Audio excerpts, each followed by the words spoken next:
इसमें प्रमुख विद्रोह और वर्ष हैं। इधर विद्रोह के नाम है और इधर है ईयर के नाम।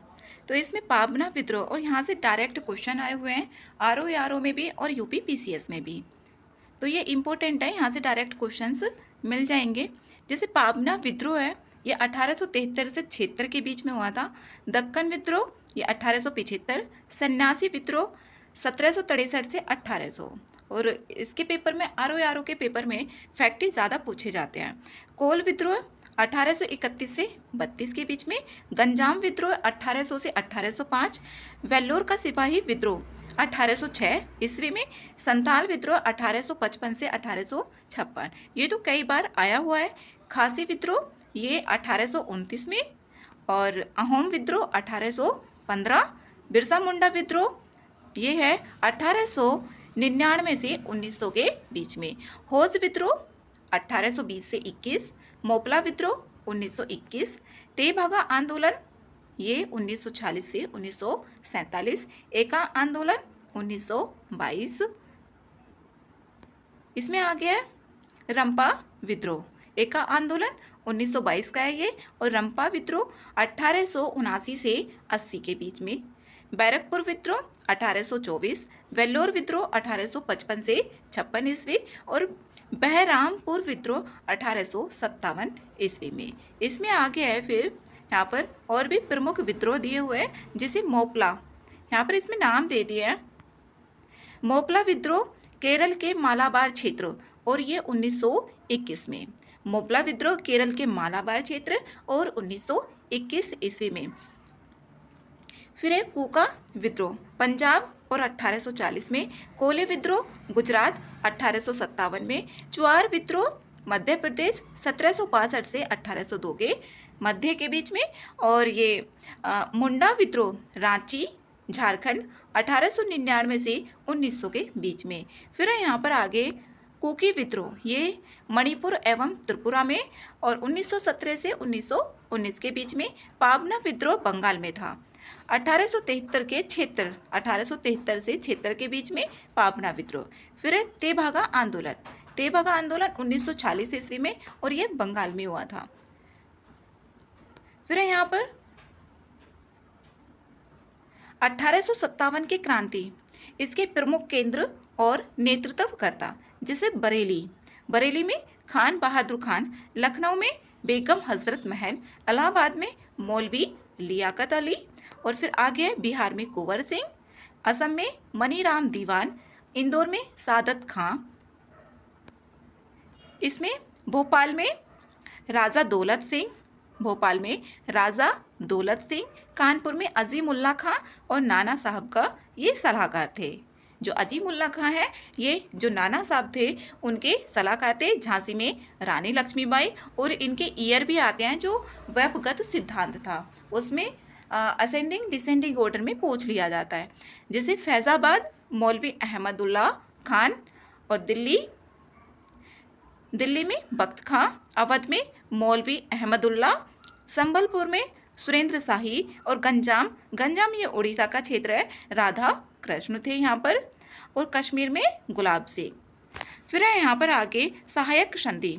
जो सहायक संधि है, यह प्रणाली लॉर्ड वेलेस्ली के द्वारा शुरू की गई थी, और संधि के अंतर्गत रियासत कंपनी की एक सेना रखी जाएगी, जिसका सारा खर्च कंपनी की, जिसका सारा खर्च राज्य को देना होगा। इसमें ऐसा बोला गया था, और यहाँ से ये यूपीएससी में भी क्वेश्चन पूछा हुआ है।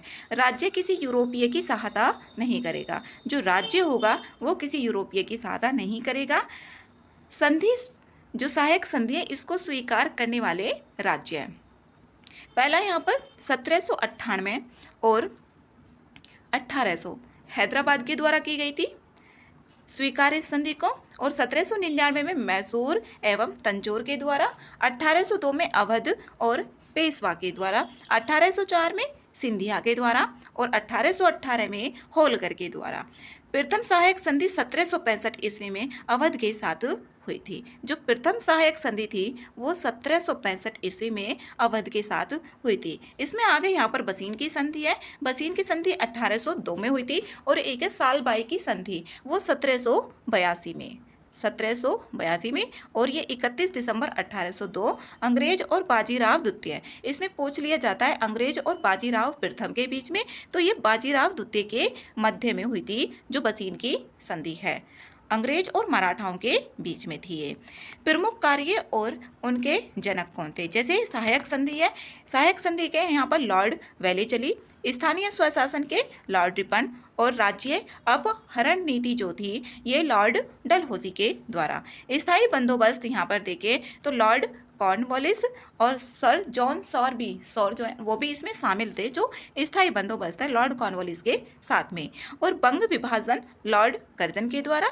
बंगाल में दोहरा शासन जो प्रणाली थी ये रॉबर्ट क्लाइव के द्वारा 1765 में। अंग्रेजी शिक्षा ये मैकाले के द्वारा लाई गई थी, लेकिन उस टाइम पे जो गवर्नर थे विलियम बेंटिंग थे। सती प्रथा का निषेध लॉर्ड विलियम बेंटिंग के द्वारा। और व्यपगत सिद्धांत लॉर्ड डलहौजी 1848 से 1856 के बीच में। और भारतीय प्रेस पर प्रतिबंध हटाना, जो इससे प्रतिबंध हटाया गया था वो चार्ल्स मेटकॉफ, समाचार पत्रों का मुक्तिदाता भी इनको कहा जाता है। फिर यहाँ पर है प्रथम आंग्ल मैसूर युद्ध, द्वितीय आंग्ल मैसूर युद्ध, तृतीय आंग्ल मैसूर युद्ध। इनका ईयर भी पूछा हुआ है, इनको असेंडिंग और डिसेंडिंग ऑर्डर में भी पूछा है, और ये भी पूछा हुआ है यहाँ से कि इस टाइम पर कौन गवर्नर जनरल थे इसके टाइम में जब प्रथम आंग्ल मैसूर युद्ध हुआ था, और कौन सी संधि हुई थी? तो प्रथम इसमें हुई थी मद्रास की संधि, और इसमें हैदर अली की विजय हुई थी। जो हैदर अली का बेटा है वो टीपू सुल्तान है। अंग्रेज और हैदर अली के मध्य हुआ था, और इसका जो टाइम पीरियड था 1769 से 1769 में था। और यहाँ पर निजाम, मराठे, अंग्रेज हैदर अली के विरुद्ध भी सम्मिलित हुए, लेकिन इसमें जो विजय होती है हैदर अली की विजय होती है। फिर 1755 ईस्वी में हैदर अली ने डिंडीगुल पर कब्जा कर लिया, और यहाँ पर एक आधुनिक शस्त्रागार की भी स्थापना की। कहाँ पर? डिंडीगुल में। ये आ जाता है यहाँ पर शस्त्रागार की स्थापना कहाँ की थी? हैदर अली ने, तो डिंडीगुल है। फिर यहाँ पर द्वितीय आंग्ल मैसूर युद्ध, ये 1780 से 84 के बीच में हुआ था, और इसमें वॉरेन हेस्टिंग्स ने फ्रांसीसी बंदरगाह माहे पर हमला किया जो हैदर अली के क्षेत्र में था। इसमें आगे है हैदर अली ने मराठों और निजामों के साथ गठबंधन किया और ब्रिटिशों पर हमला भी किया। 1 जुलाई 1781 में हैदर अली को पोर्टो नोवो के युद्ध में अंग्रेज जनरल आयरकोट द्वारा पराजित कर दिया गया। जो हैदर अली है पोर्टो नोवो के युद्ध में अंग्रेज जनरल आयरकोट था, उसने पराजित कर दिया था। और टीपू ने अंग्रेजों से मैंगलोर की संधि 1784 में कर ली थी। 1784 में टीपू सुल्तान ने जो मैंगलोर की संधि हुई थी वो द्वितीय आंग्ल मैसूर युद्ध में हुई थी, और प्रथम आंग्ल मैसूर युद्ध में मद्रास की संधि हुई थी। फिर यहाँ पर टीपू सुल्तान ने श्रीरंगपट्टनम को अपनी राजधानी बनाया। जैकोबिन क्लब की स्थापना भी यहाँ पर की। फिर यहाँ पर तृतीय आंग्ल मैसूर युद्ध। तृतीय आंग्ल मैसूर युद्ध में ये हुआ था 1790 से 92। पहला तो 1769, फिर दूसरा 1780 से 84, और तीसरा है यहाँ पर 1790 से 92। ये कॉर्नवालिस और मैसूर से टीपू सुल्तान थे। मैसूर की तरफ से टीपू सुल्तान और अंग्रेजों की तरफ से कॉर्नवालिस। इसका समापन श्रीरंगपट्टनम की संधि के द्वारा 1792 में हो जाता है, और टीपू को अपने राज्य का आधा भाग अंग्रेजों और उनके साथियों को देना पड़ता है। 3 करोड़ रुपए युद्ध के हर जाने के रूप में भी इनको देने पड़े। फिर यहाँ पर चतुर्थ आंग्ल मैसूर युद्ध 1799। इसमें जो गवर्नर जनरल हैं वो हैं वेलेस्ली, और 4 मई 1799 को अंग्रेजी सेना ने श्रीरंगपट्टनम का दुर्ग जीत लिया। टीपू की इसमें मृत्यु हो जाती है। फिर यहाँ पर है इलाहाबाद की संधि। इलाहाबाद की संधि यहाँ से भी इसमें असेंडिंग डिसेंडिंग में भी पूछा जाता है, या फिर इसमें से कौन सा असत्य है या सही नहीं है। इलाहाबाद की संधि 1765 में अंग्रेज और मुगल सम्राट के बीच में। मैंगलोर की संधि 1784 में अंग्रेज और टीपू सुल्तान के बीच में। सालबाई की संधि 1782 अंग्रेज और मराठा के बीच में। मद्रास की संधि जो हुई थी ये प्रथम आंग्ल मैसूर युद्ध में हुई थी, अंग्रेज और हैदर अली के बीच में।